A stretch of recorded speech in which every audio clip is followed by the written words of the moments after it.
मैं कुमार सर। बच्चों मैं सेंटअप के जो अभी सेंटअप आपका एग्ज़ाम हुआ है 2024 उसी के सवालों को लेकर आया हूँ।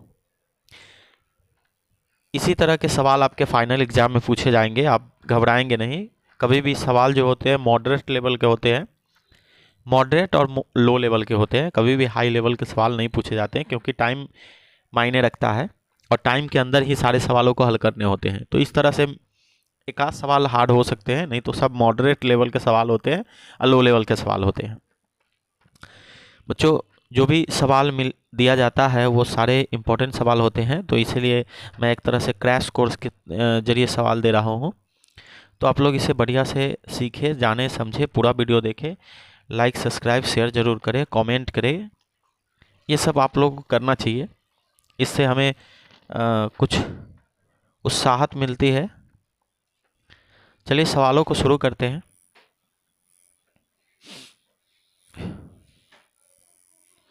पहला सवाल है कि 625 के गुणनखंड में 5 का घात कितना होगा। यानी अगर आप 625 को खंड करते हो तो आपको मिलेगा 5 इंटू 5 इंटू 5 इंटू 5। देखिए 50 25 25 125 25 625, तो आपके 5 कितने मिल रहे हैं? 4। तो आपका आंसर हो जाएगा सी। अगला सवाल है निम्नलिखित में किसका दशमलव प्रसार शांत नहीं है? शांत नहीं है अर्थात अशांत है। इसका रूप होता है p बटा 2 पर पावर m इंटू 5 पर पावर n। हम बता दें कि ये सब सवाल जो है, इस तरह के सवालों को मैंने पिछले वीडियो में दे चुका हूँ। मैं अभी तक लगभग 55 के आसपास वीडियो अपलोड कर चुका हूँ। अगर आप पिछला वीडियो नहीं देखें तो पिछला वीडियो देखिए, पिछला वीडियो से बहुत कुछ सीखने को मिलेगा। चलिए सवालों को देखते हैं आगे। कह रहा है निम्नलिखित में कौन शांत नहीं है? तो बता दे 2 और 5 के रूप में होगा, वो शांत होगा। तो ये 2 और 5 के रूप में है, शांत होगा। ये भी है 2 और 5 के रूप में, शांत होगा। ये भी है 2 और 5 के रूप में, शांत होगा। लेकिन ये 2 और 5 के रूप में नहीं है, तो यही आपका अशांत है। देखिए यहाँ पे 2 और 3 के रूप में है, तो ये आपका क्या है? अशांत है।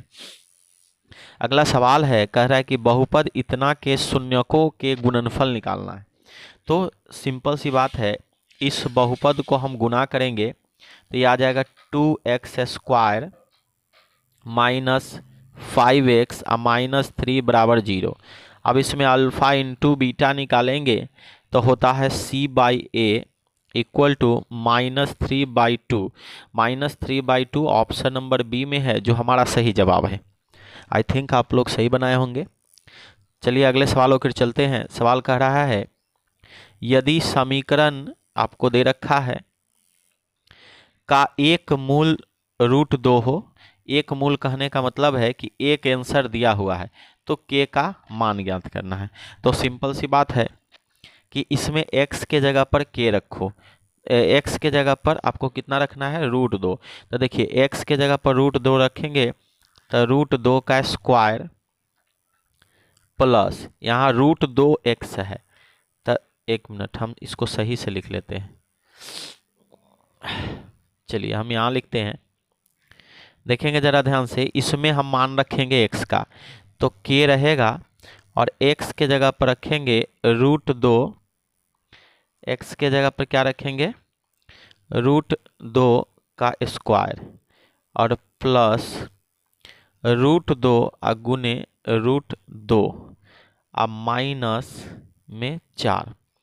इसको सॉल्व करेंगे तो ये हो जाएगा 2 बराबर 0 भी होगा। 2 प्लस 2 अब माइनस का 4 अब बराबर का 0।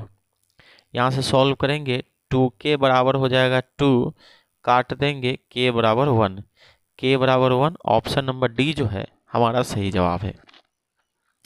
अगले सवालों की ओर चलते हैं। अगला सवाल कह रहा है कि px² plus qx plus r के शून्यक अल्फा बीटा है, तो अल्फा प्लस बीटा का मान ज्ञात करें। अल्फा प्लस बीटा का फार्मूला होता है -b/a। तो ध्यान देखेंगे b का वैल्यू कितना है? बी का वैल्यू आपका कितना है, तो आपका बी का वैल्यू है क्यू, तो यहाँ हो जाएगा माइनस क्यू बटे ए का वैल्यू आपका पी है, तो पी माइनस क्यू बटे पी। ऑप्शन नंबर बी जो है सही जवाब है। अगले सवालों की ओर चल रहे हैं। सवाल कह रहा है कि सेक 60 डिग्री प्लस 1, ये नीचे में कुछ दिया हुआ है। चलिए, सेक 60 का मान होता है 2 प्लस में 1 बटा में 2 माइनस का 1, तो हो जाएगा 3 बटा का 1 equal to 3। Option number c जो है सही जवाब है। अगला है 2x² माइनस 4x प्लस 3 बराबर 0 का विविधकर निकालना है। विविधकर अर्थात डी बराबर निकालना है। तो डी बराबर होता है b² माइनस 4ac, तो b का वैल्यू है -4 का स्क्वायर माइनस 4 गुने ए के जगह पर आपका मान देना है। ए का मान कितना है, ए का मान यहाँ पे 2 है और सी का मान यहाँ पे 3 है। अब इसको सॉल्व करोगे, 4 का स्क्वायर 16 माइनस 4 दूना 8, 8 3 24, तो इसमें बचेगा आपको -8 यानी ऑप्शन नंबर जो बी है वो हमारा सही जवाब है। अगले सवालों की ओर चलते हैं। सवाल कह रहा है कि इतना के मूलों की प्रकृति क्या होगी। मूलों की प्रकृति निकालने के लिए आपको सबसे पहले डी निकालना पड़ेगा। तो डी बराबर b², बी के जगह पर कितना है आपका 4, तो हो जाएगा 4 का स्क्वायर माइनस 4a के जगह पर कितना है 4 और सी के जगह पर 1, तो 4 into 1 equal to 16 minus 16 equal to 0। तो मूल वास्तविक और समान, इसकी प्रकृति कैसी होगी, मूल वास्तविक और समान। एक बार और बता दें, अगर d बराबर 0 का है तो मूल वास्तविक और समान, d बड़ा है 0 से तो मूल वास्तविक और असमान, और d छोटा है 0 से तो ना ही मूल वास्तविक और ना ही समान, या मूल वास्तविक नहीं है। इस तरह से आप कह सकते हैं। अगले सवालों की ओर चलते हैं। सवाल कह रहा है, 9वां नंबर सवाल है 3x² माइनस 3 बराबर 0 का एक मूल ज्ञात करना है। तो आपके पास सवाल है 3x² माइनस 3 बराबर 0। अगर आप 3x² निकालोगे तो बराबर 3, ये दोनों कट गया तो x² बराबर 1, तो x बराबर 1, x बराबर 1 ऑप्शन में होगा, लेकिन यहाँ तो x बराबर 1 है ही नहीं, तो क्या कर सकते हैं, 1 मिनट रुकिए, इसके 1 ही आंसर आएंगे, हो सकता है कुछ मिस्टेक हो। चलिए आगे बढ़ते हैं। अगला सवाल है, निम्नलिखित में से किसका गुणनफल एक परिमेय संख्या है। परिमेय संख्या देखिए, इसको गुना कीजिएगा √35 आएगा। क्या 35 का वर्गमूल निकलेगा, नहीं निकलेगा। ये इसका वर्गमूल निकलेगा लेकिन इसका नहीं निकलेगा। यहाँ पे ये दोनों में से किसी का भी वर्गमूल जो है वो नहीं आ सकता परिमेय, तो केवल जो है ऑप्शन नंबर बी सही जवाब है, क्योंकि 125 गुने 5 जो है 125 गुने 5 होता है 625 और 625 का वर्गमूल 25 होता है, इसीलिए आपका बी ऑप्शन सही है। 54 का गुणनखंड पूछ रहा है कि 54 का गुणनखंड क्या है। आप लोग जानते हैं 54 को अगर खंड करते हैं 2 से तो आ जाएगा 27, उसके बाद 27 को 3 से कीजिएगा 9, फिर 3 से कीजिएगा 3 और फिर 3 से कीजिएगा 1, यानी ऑप्शन नंबर बी जो है आपका सही जवाब है। अगले सवालों की ओर चलते हैं। सवाल कह रहा है, निम्नलिखित में कौन रैखिक समीकरण है। रैखिक मतलब एक घात वाला समीकरण, तो इसके सीधे सीधे हमें दिख रहा है ऑप्शन नंबर डी जो है सही जवाब है। ज़्यादा हमें किसी सॉल्व करने की ज़रूरत नहीं है। अगले सवालों की ओर चलते हैं। अगला सवाल कह रहा है कि निम्नलिखित में से कौन द्विघात समीकरण है, मतलब पावर 2 वाला समीकरण है। तो देखिए हमको सीधा सीधा ये लग रहा है कि पावर 2 वाला है, क्योंकि इसको अलजेब्रा का गुना करेंगे तो x² माइनस 4 बराबर 5 यही हमको आएगा। तो सिंपल सी लग रहा है, दूसरा चेक करने की जो आवश्यकता नहीं है। अगला देखेंगे, कह रहा है कि इतना के मूल वास्तविक हो तो क्या होगा। मूल वास्तविक होने का शर्त होता है d बराबर 0। d बराबर 0 करके देखिए, फिर आ जाएगा d बराबर 0। d का वैल्यू होता है b² माइनस, b का मान है कितना -6 का स्क्वायर माइनस 4 गुने k गुने -2 अब बराबर 0। यहाँ से सॉल्व करोगे तो 36 और माइनस माइनस प्लस 8k अब बराबर 0। अब यहाँ से k का मान निकालोगे तो -36 अब बटे में 8, इसको काटोगे तो k बराबर हो जाएगा 9/2, यानी 9/2 किस में है? ऑप्शन नंबर सी में। यही आपका सही जवाब है, माइनस में होगा 9/2। चलिए अगले सवालों की ओर चलते हैं। सवाल कह रहा है कि द्विघात बहुपद के शून्यकों का योग -3 और गुणनफल 2 है, तो वह द्विघात बहुपद क्या है? द्विघात बहुपद के लिए फॉर्मूला होता है x² minus alpha plus beta x plus alpha into beta बराबर 0। तो देखिए यहाँ पे x² minus alpha plus beta का मान है -3, माइनस माइनस +3 हो जाएगा। अल्फा इंटू बीटा का मान क्या है? तो अल्फा इंटू बीटा का मान है 2, तो यानी +2 हो जाएगा बराबर 0। यही आपका आंसर है जो ऑप्शन नंबर ए में है। अगले सवालों की ओर चलते हैं। अगला सवाल कह रहा है कि युग्म समीकरण x + 2y + 3 बराबर 0 और 3x + 6y + 9 बराबर 0 का हल है। तो इसका कैसा हल है ये देखना है। तो इसके लिए फार्मूला होता है a1/a2 बराबर b1/b2 बराबर c1/c2। अब इसमें मान रखिए a1 का मान 1 है, ये आपका a1 है, ये आपका a2 है, ये आपका b1 है, ये आपका b2 है, और ये आपका C1 है, ये आपका C2 है। 3/9 इस सब को काटेंगे तो ये आपका 1/3 है। इसको कट करोगे तो ये भी 1/3 हो जाएगा। इसको कट करोगे तो ये भी 1/3 हो जाएगा। तीनों बराबर होगा तो तीनों बराबर होने के लिए अनंत हल होता है। अगले सवालों की ओर चलते हैं। कह रहा है कि x बराबर 9 का आलेख एक सरल रेखा होगा जो किसके समांतर होगा? तो y अक्ष के। जैसे अगर मान लेते हैं आप ग्राफ खींचते हैं, आपको यहाँ 9 लेना है, तो ये ग्राफ किसके समांतर जाएगा? y के। ये y के समांतर है क्योंकि ये y होता है। अगला है कि निम्नलिखित में कौन समांतर श्रेणी में है? देखिए ये गुना भर रहा है, 1 × 3, 3 × 9, 9 × 27, ये भी गुना भर रहा है, a² 3 4 ये ऐसे। लेकिन यहाँ देखिए a 2a 3a 4a, यानी ये समांतर श्रेणी में है, यहाँ पे एक एक a बढ़ रहा है। चलिए अगले सवालों की चलते हैं। सवाल कह रहा है कि इतना का सारवंतर निकालना है। तो देखिए √18 को लिखेंगे 3√2 और √50 को लिखेंगे 5√2। अगर आप d निकालोगे तो इसमें से इसको घटाना पड़ेगा, है ना। तो 5 में से 3 गया, 2√2, यानी ऑप्शन नंबर बी जो है हमारा सही जवाब है। अगले सवालों की ओर चलते हैं। सवाल कह रहा है कि 5, a, b + 11 समांतर श्रेणी में हो तो a + b निकालना है। बहुत ही इजी सवाल है, हार्ड तो है नहीं। चलिए हम निकाल देते हैं।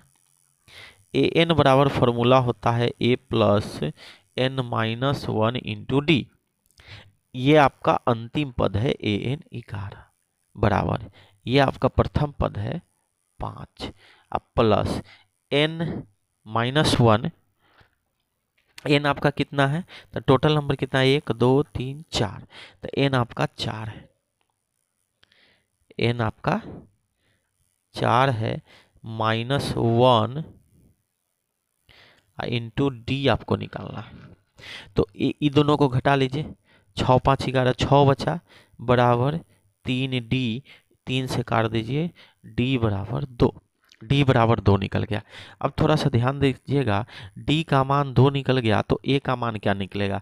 तो 2 इसमें जोड़ दीजिए तो 5 × 2 7, a का मान 7 और 7 × 2 9, इसका मान 9, यानी a + b निकालना है। तो 7 + 9, 9 7 16, ऑप्शन नंबर डी हमारा सही जवाब है। अगले सवालों की ओर चलते हैं। अगला सवाल कह रहा है समांतर श्रेणी इतना का 8वां पद निकालना है। यानी ये भी सिंपल है, एक समांतर श्रेणी दिया गया है, उसका हमें क्या करना है? 8वां पद हमको निकालना है। तो हम क्या करेंगे? प्रथम पद दिया हुआ है यहाँ पे, ध्यान से देखिए, प्रथम पद ये 21 हो गया, an निकालने के लिए 21 हो गया, अब प्लस n - 1 तो n का वैल्यू कितना है 8, तो 8 माइनस 1 7 हो गया, गुने इसका डिफरेंस कितना है -3, तो यहाँ पे हो गया -3।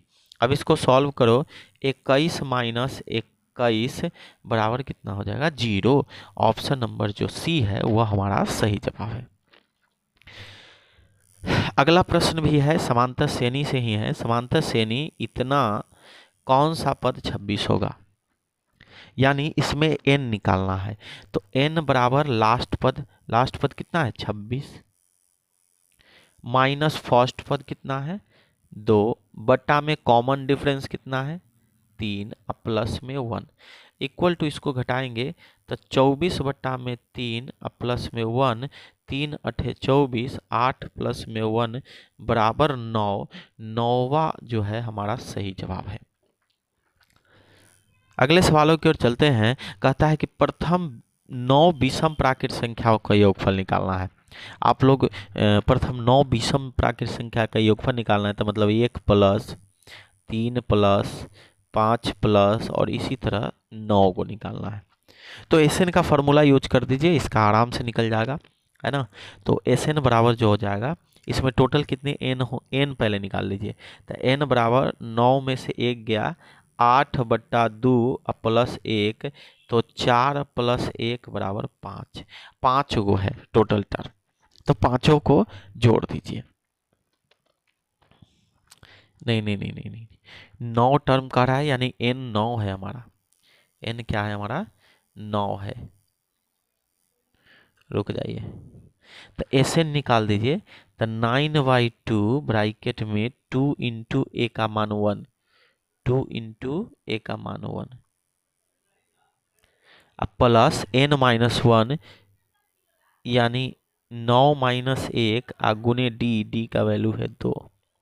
अब इसको सॉल्व करेंगे 9 बटा 2 और ये हो जाएगा 2 प्लस 8 दूना 16, तो 9 बटा 2 गुने 16 2 18, 2 9 18, 9 8 72, 72 आ रहा है।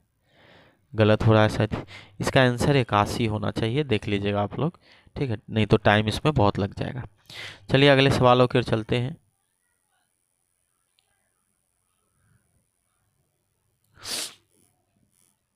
अगला सवाल है कि कह रहा है कि समांतर श्रेणी का nवां पद निकालना है।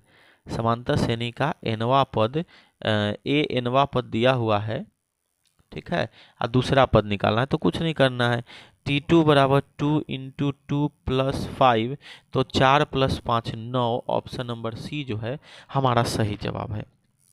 अगले सवालों की ओर चलते हैं। अगला सवाल कह रहा है, आज 25 गो सवाल हो गया, 18 मिनट हो गया, कोशिश करेंगे आज आधा करने का, कल आधा कर देंगे। कहता है कि द्विघात बहुपद दिया गया है और इसमें कहता है कि शून्यक -2 और 3 हो तो ए और बी का मान ज्ञात करें। तो सबसे पहले क्या कीजिए, इसमें एक मान रखिए 2 रखेंगे तो आपको क्या मिलेगा, p -2 रखोगे तो क्या मिलेगा, यहाँ मिलेगा -2 का स्क्वायर हो जाएगा +2, सॉरी +4, -2 का स्क्वायर हो जाएगा +4, और यहाँ -2 रखेंगे तो -2 से हो जाएगा इसमें गुना, ठीक है, -2 से हो जाएगा इसमें गुना, तो ये हो जाएगा -2a और -2, है ना, और प्लस क्या हो जाएगा b हो जाएगा। अब इसको थोड़ा और अच्छा करेंगे, तो अच्छा करने के बाद आपको क्या मिलेगा, इसमें आपको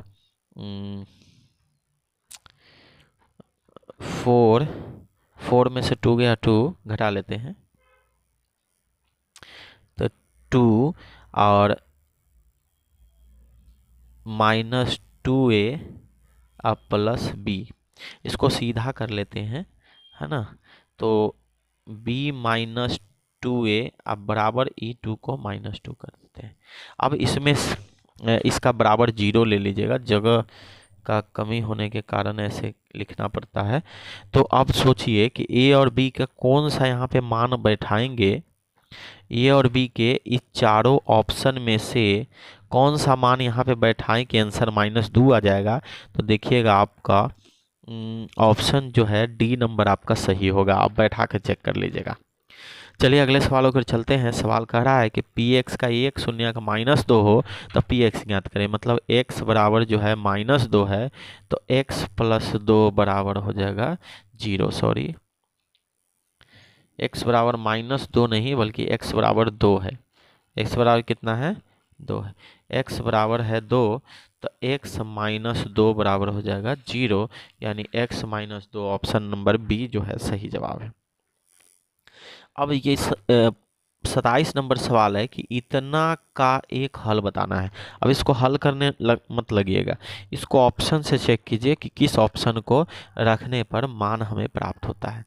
चलिए देखिए, x का वैल्यू है 2, x का वैल्यू है 2, y का वैल्यू है 5। इसमें रखिए, x के जगह पर 2 रखेंगे तो 10 आ जाएगा, y की जगह 5 रखेंगे तो 10 आ जाएगा, ये हो जाएगा 0। लेकिन आपको लाना है -8, तो ये गलत हो गया, ये नहीं हुआ, ये आपका गलत हो गया। चलिए दूसरा रख के चेक करते हैं। x का वैल्यू है 1 और y का वैल्यू है 4, तो x के जगह पर 1 रखेंगे तो 5 और -4 दूना 8, यानी -3 बचेगा। लेकिन आपको लाना है -8, आपको क्या लाना है? -8। ये भी ऑप्शन गलत हो गया, ये भी ऑप्शन गलत हो गया। अगला ऑप्शन रखते हैं। अगला ऑप्शन है तीसरा, -2 -1। x की जगह पर -2 रखेंगे तब -10 हो जाएगा, और y की जगह पर -1 रखेंगे तब +2 हो जाएगा, तो इसको -8, -8 जो है सही जवाब है। ऑप्शन नंबर ये सी जो है वो आपका सही जवाब है, ऑप्शन नंबर सी। अगला कह रहा है कि निम्नलिखित में कौन बिंदु x बराबर 3 के आलेख पर है। तो x बराबर 3 तब होगा, है ना, जब x का वैल्यू दिया हो और y का वैल्यू 0 हो, यानी ऑप्शन नंबर ए जो है सही जवाब। अगला कह रहा है समांतर श्रेणी इतना के A30 और A20 का मान निकालना है। घबराना नहीं है, A30 मतलब होता है A30 -A20 का मान निकालना है। A30 के लिए फॉर्मूला यूज करेंगे A + n-1 इंटू डी। तो A का वैल्यू आपका कितना है? 2, अब प्लस n, 30 में से 1 गया तो कितना बचेगा? 29, इंटू डी, डी यहाँ पे क्या आएगा? 5 हो गया, माइनस यहाँ पे a फिर कितना है? 2, अब 20 में से 1 गया, 20 में से 1 गया तो 19, है ना, और इंटू में 5। अब इस सब को घटाएंगे, ठीक है। तो पहले इसको गुना कीजिए, 29 बचे कितना होता है ना। तो आप देखेंगे, इसको कैलकुलेट करेंगे तो आपको आएगा 29 गुने 5 145 अब +2 147, यानी उसको सॉल्व करने पर आ रहा है 147 माइनस, इधर में गुना करेंगे 19 बचे तो 19 इंटू 95 अब +2 97, इधर आ जाएगा 97। अब क्या करेंगे? 97 को इसमें से घटा लेंगे, है ना, तो आपको आ जाएगा 50। आपका आंसर होगा 50। अगला सवाल है, दो समरूप त्रिभुजों के क्षेत्रफल का अनुपात दिया है, असंगत भुजाओं का अनुपात पूछ रहा है। तो कुछ नहीं करना है, अगर क्षेत्रफल दिया हुआ है, अब भुजा पूछ रहा है तो इसका रूट चढ़ा दीजिए। देखिए 196 का वर्गमूल होता है 14, 169 का 13। ऑप्शन नंबर बी जो है सही जवाब है। tan स्क्वायर 30 का मान पूछ रहा है। tan 30 का मान होता है 1/√3, स्क्वायर है तो स्क्वायर कर दीजिए, तो 1/3। ऑप्शन नंबर बी जो है आपका सही जवाब है। अगला सवाल देखिए, फिर से उसी तरह का सवाल है, और इस तरह के सवाल फाइनल एग्जाम में भी 4-5 रहेंगे। आप विश्वास करें, बढ़िया से पढ़े। हम अपने जो है सही उम्मीद को आपको साथ शेयर कर रहा हूँ, हम अपने पूरे एक्सपीरियंस को आपके साथ शेयर कर रहा हूँ। दो समरूप त्रिभुजों की संगत भुजा दिया गया है और अनुपात में है, और क्षेत्रफल पूछ रहा है। देखिए भुजा दिया है और क्षेत्रफल पूछ रहा है, स्क्वायर कर दीजिए। 4 का स्क्वायर 16, 9 का स्क्वायर 81। दो समरूप त्रिभुज के क्षेत्रफलों का अनुपात दिया हुआ है, ऊंचाइयों का अनुपात पूछ रहा है, रूट कर दीजिए 4:5। अगले सवाल की ओर चलते हैं। Sec square 45 degree plus cosec square 45 degree, तो सेक 45 का मान होता है √2 और √2 का स्क्वायर हो जाएगा सीधे 2, इधर भी √2 का स्क्वायर सीधे 2 बराबर 4। ऑप्शन नंबर बी सही जवाब है।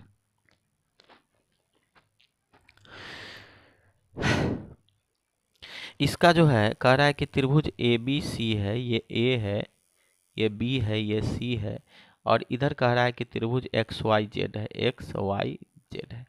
अब कंडीशन देखिए, कह रहा है कि PQ जो है वो XY के बटे का है, यानी PQ किधर है, अरे PQR है ना, गलत हो गया, PQR, तब PQ जो है XY के बराबर है, इसके बराबर है। अब PR जो है, PR ये जो है इसके बराबर है, तो एंगल भी बराबर होगा, ये इसके एंगल के बराबर है, तब P बराबर कहीं X, P बराबर X, एंगल P बराबर एंगल X सही जवाब है। एंगल Q बराबर एंगल Z गलत है, एंगल Q बराबर एंगल X गलत है, यानी ऑप्शन नंबर A जो है आपका सही जवाब है। यहाँ देखिए, ये भी उसी तरह का सवाल है, कहता है कि दो त्रिभुज के परिमिति दिया गया है, यदि PQ का 10 है, PQ यानी इसकी अलग है और इसका ये है, तो हम ऊपर 36 लिख रहे हैं, बटे का 24 लिख रहे हैं। जब ऊपर ABC का लिख रहे हैं 36, तो ABC का AB हमको तो नहीं पता है, और हम नीचे लिख रहे हैं PQ का 24, तो PQ का 10 हमें पता है। जब इसको क्रॉस गुना करेंगे तो 36/24 गुने में 10 काट दो, 12 दूना 24, 12 तिहाई 36, 2 पंचे 10, तो 5 तिहाई हो जाएगा 15। ऑप्शन नंबर बी जो है आपका सही जवाब है। अगले सवालों की ओर चलते हैं। कहता है कि त्रिभुज समरूप है और A इतना है, R इतना है, तो ये निकालना। त्रिभुज का तीनों कोण 180 डिग्री होता है, ये दोनों को जोड़ेंगे तो कितना मिलेगा, 47 और 3 50, आप 50 7 5 7 5 12 120, तो आपको कितना बचेगा 60 डिग्री। ऑप्शन नंबर बी जो है आपका सही जवाब है। अगला फिर सवाल है कि ABC PQR समरूप है और 2AB इतना इतना है, तो ये निकालना है PQ का, यानी 2AB जो है PQ के समांतर है, तो निकालना है। चलिए तो एक काम करते हैं, आज हम यहीं तक छोड़ देते हैं, क्योंकि ये 28 मिनट का हो गया, और बच जो गया 39 से जो सवाल नीचे बच गया, अभी हमारे पास पूरा कलेक्शन है सवालों का, ये जो बच गया इसके वीडियोज मैं कल दूंगा। तो आप लोग चैनल पे नए हैं तो चैनल को लाइक सब्सक्राइब शेयर जरूर करें, चैनल पे कमेंट करें। कमेंट करने में लगता है कि हाथ दुख रहा है, ऐसे कर रहे हो सब लोग, कमेंट करो, कमेंट करने से हमें प्रोत्साहन मिलता है आगे वीडियो बनाने के लिए। तो धन्यवाद।